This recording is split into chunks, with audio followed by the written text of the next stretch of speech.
want to do a little follow-up video of the GermGuardian AC5000. What I want to help you guys do is at least show you my method of how I clean this.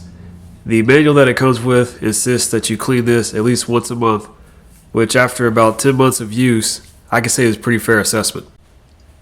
So when it comes to cleaning, what I personally like to do is I'll remove the pre-filter from the back and I'll give it a good rinse through. Either using a sink that's got some power behind it, or using a hose and nozzle outside to make sure I get enough strength to poke through all the little holes of that pre-filter. Once all that's kind of punched through, I then let that dry out. Second thing I do is I'll take the HEPA filter and I'll try to just knock it around a little bit, try to get whatever dust I can out of it. For those of you that have an air gun at home, you can also use that to kind of help blow through the HEPA filter. But whatever you do not wash that HEPA filter. It is not meant to be washed. The manual also states that you should replace those, I believe, once a year, but everything is going to be dependent on how big your use is. The third thing that I do that the manual doesn't call for, but that I recommend you do as well, is use disinfecting wipes, possibly this, or if you're a Clorox bleach fan or whatever you like to use, get some wipes and then wipe around the outside of the casing for the HEPA filter, the screen, and also the inside. I'll open mine up real quick just to kind of show you what's inside. Just be forewarned that in my house there was a spillage of diatomaceous earth, so you're going to see a lot more powder on my pre-filter than you should see on yours. But I'm still going to show you just what it looks like. And if I just take off the hatch here. Now again, what you're looking at, I know that looks pretty bad, but it's really just a bunch of diatomaceous earth. Alright, so I don't have 80,000 people living in my house and we're all losing skin cells. This was just a whole bunch of stuff we put all over the house that we do regret. But in any event, it is time to clean it because it's that one time of the month. And again, what I'd like to do is I'll take the pre-filter, and on the side, that was where the HEPA filter was, I will run the water through there. Again, you want something that's going to have some force and power behind it to get this cleaned out as much as possible. Once you have as much of this clean as you can with just straight water, go ahead and let that dry out until it becomes completely dry.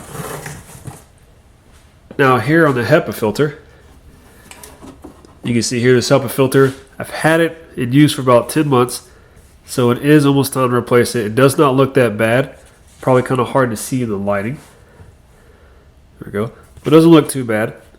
Again, I just usually take a HEPA filter. I kind of just bang it around a little bit. Just try to get whatever dust I can out of it. Whatever you do is do not wash this HEPA filter. Alright, make sure again you do not wash this HEPA filter. It is not meant to get wet. And then of course the final thing I'll do is around the outside of the casing, I will take a wipe, such as a disinfectant wipe. Like I said, it could be Clorox or whatever you want to use. Maybe just a wet towel, some soap, whatever you have. But I'll take it, make sure it's not too damp, and I'll just wipe the outside and I'll wipe the inside. Obviously, of course, you want to stay away from the UV bulb. That would be a smart thing to do.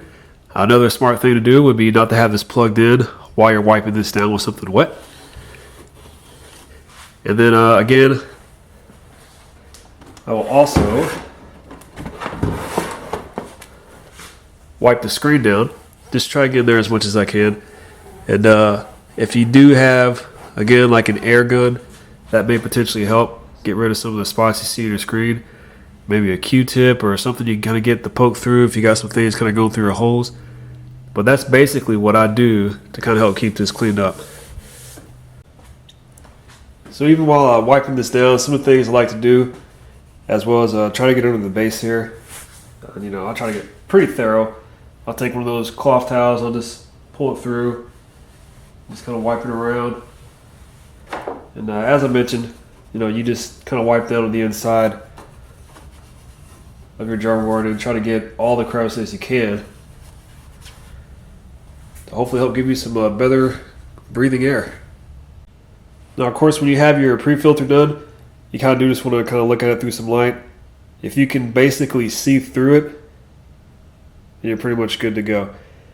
And as you can tell there, all it did, was just run water through this on one side and then run water through the other side. I just let it hang out to dry, and the pre-filter is as good as almost when you first bought it. Hopefully that helps some of y'all out there. If you have any other tips or you got any questions, please go ahead and post them in your comments.